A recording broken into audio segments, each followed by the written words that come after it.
조인서 변호사 이혼상 속 전문 가족법 1호 변호사 20년 태극권 수령까지 하신 변호사 이런 변호사는 두 번 다신 없을 거야. 안녕하세요. 가족법 전문 1호 이혼 전문 변호사 조인섭입니다.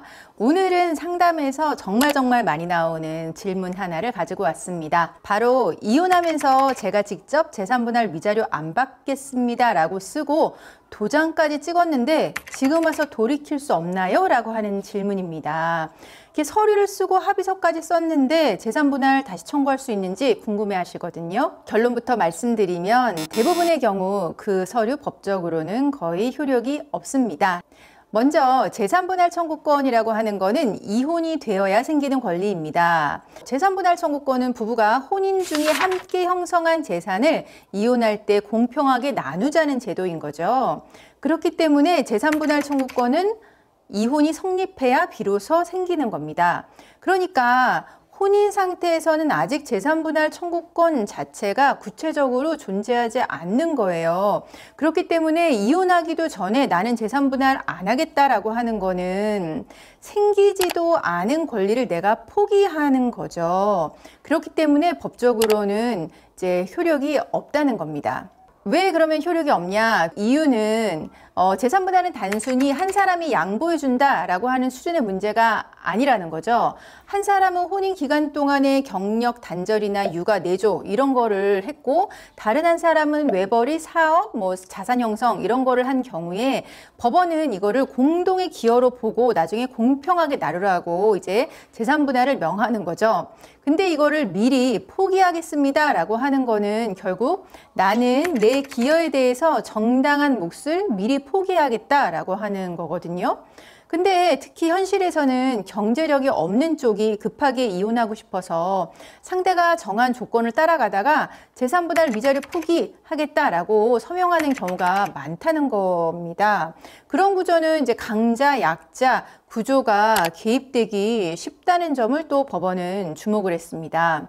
실제 사례에서 재산분할 청구 안 하겠다라고 하는 서류가 무효가 된 사건이 있었는데요. 이 사건은 아내가 이혼 과정에서 재산분할 청구하지 않겠다라는 내용의 문서에 서명을 한 사건이었어요.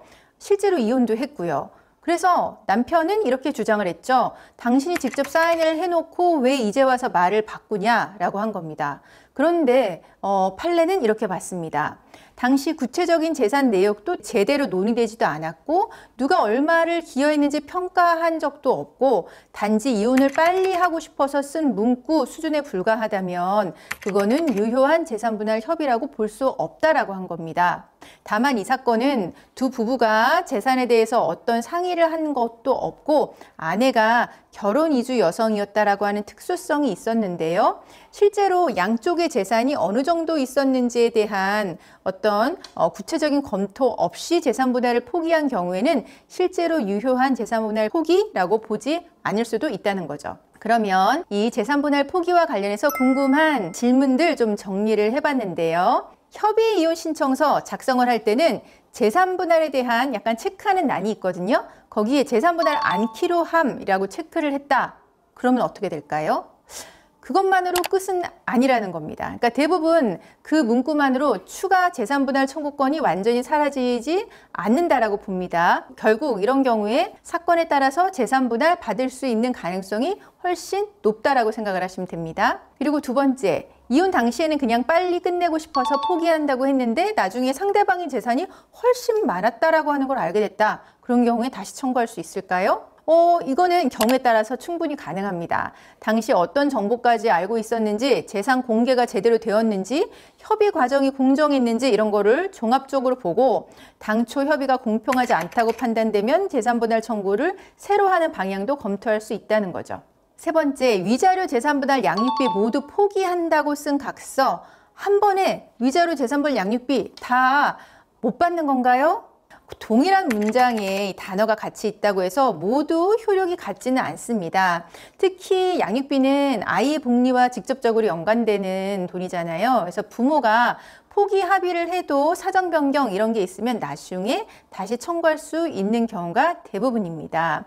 그래서 재산분할 위자료 포기와 양육비 포기는 좀 다르게 보시면 된다라고 이제 알려드립니다. 제가 이제 이혼 전문 변호사로서 23년 이렇게 이제 현장에서 일을 해왔잖아요. 재산분할 안 받겠다라고 쓴 서류, 그 서류가 있다라고 하더라도 그 자체만으로 모든 게 끝난 거는 아닙니다. 그러니까 당시 협의의 경위, 어떤 재산들이 실제로 있었는지, 또 정보는 양쪽에 다 공평하게 이제 공개가 됐었는지, 본인의 자유로운 의사로 판단한 게 맞는지 이런 요소들을 꼼꼼히 들여다보면 재판을 할 수 있는 가능성이 있는 경우가 많다는 이야기 드립니다.